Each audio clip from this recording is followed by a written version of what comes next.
നാരായണായ നമ നാരായണായ നമ നാരായണായ നമ നാരായണായ നമ നാരായണ സകല സന്താപനാശന ജഗന്നാഥ വിഷ്ണു ഹരേ നാരായണായ നമ.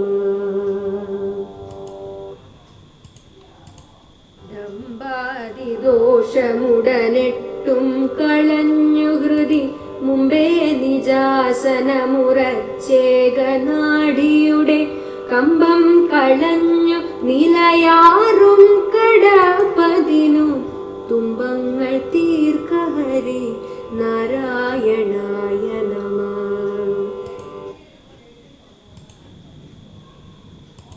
നാരായണായ നമ നാരായണായ നമ നാരായണായ നമ.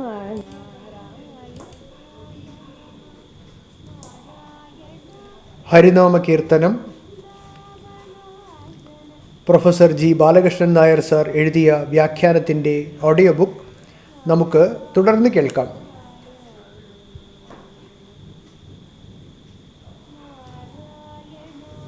പരമാത്മസ്വരൂപം ആകാശം പോലെ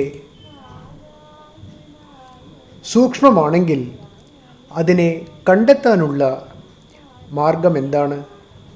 ബുദ്ധിയെ അന്തർമുഖമാക്കി ഏകാഗ്രപ്പെടുത്താൻ അനുഷ്ഠിക്കേണ്ട സാധനകൾ എന്തൊക്കെയാണ്? ആ സാധനകൾ അനുഷ്ഠിച്ചാലുള്ള ഫലം എന്താണ്? ഇത്തരം സന്ദേഹങ്ങൾക്കുള്ള സമാധാനമാണ് 42-ാം പദ്യം. ഡംഭാതിദോഷമുടനെട്ടും കളഞ്ഞ് ഹൃദി മുമ്പേ നിജാസനമുറച്ചേകനാടിയുടെ കമ്പം കളഞ്ഞു നിലയാറും കടപ്പതിന് തുമ്പങ്ങൾ തീർക്ക ഹരിനാരായണായ നമഃ.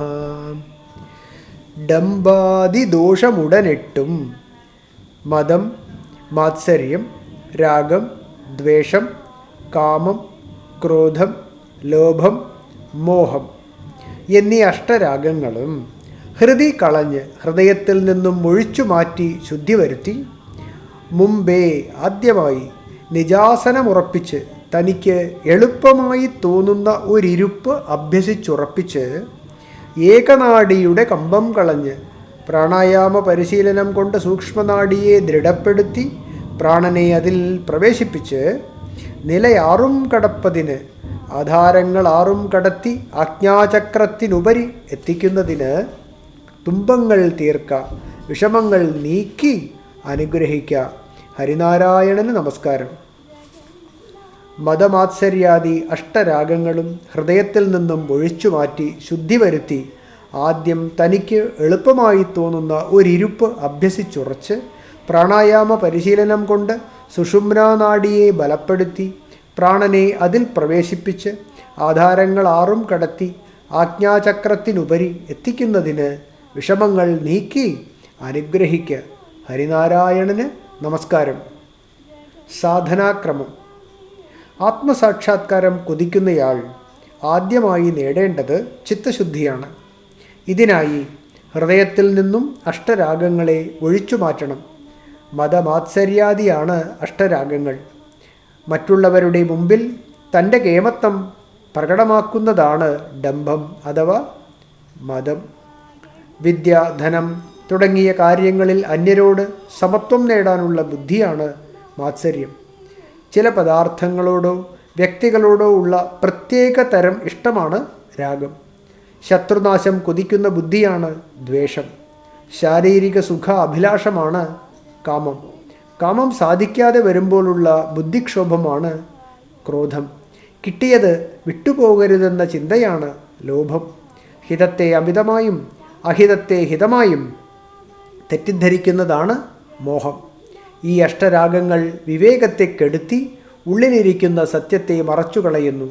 അതുകൊണ്ട് സത്യം കാണാൻ കൊതിക്കുന്നയാൾ സർവത്ര ഈശ്വരബുദ്ധി പുലർത്തി അഷ്ടരാഗങ്ങളെ അകറ്റി ചിത്തം ശുദ്ധീകരിക്കേണ്ടതാണ്. ചിത്തം ശുദ്ധീകരിക്കുന്നതോടൊപ്പം അന്തർമുഖത നേടി ധ്യാനയോഗം അഭ്യസിക്കണം. അതിന് ആദ്യമായി ശരീരത്തിൻ്റെയും മനസ്സിൻ്റെയും നിശ്ചലതയ്ക്ക് വേണ്ടി യോഗശാസ്ത്ര പ്രസിദ്ധങ്ങളായ ആസനങ്ങളിൽ തനിക്കിഷ്ടപ്പെട്ട ഒന്ന് പരിശീലിച്ചുറപ്പിക്കണം. സ്ഥിരസുഖമായ ആസനമുറച്ചു കിട്ടിയാൽ ഒരിടത്ത് ഉറച്ചിരുന്ന് സഗുണമോ നിർഗുണമോ ആയ ധ്യാനം പരിശീലിക്കാം.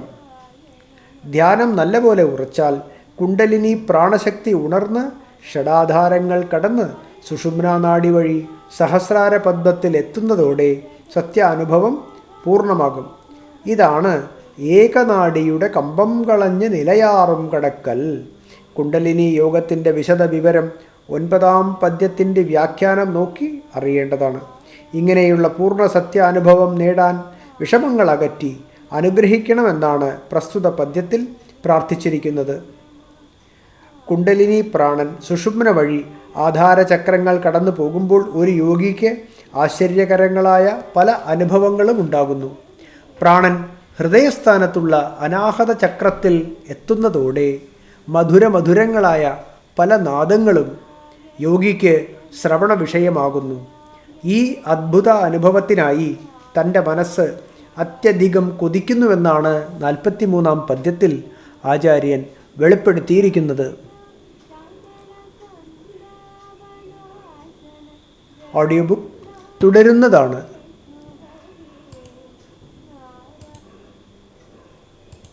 നാരായണായ നമ നാരായണായ നമ നാരായണായ നമ നാരായണായ നമ നാരായണ സകല സന്താപനാശന ജഗന്നാഥ വിഷ്ണു ഹരേ നാരായണ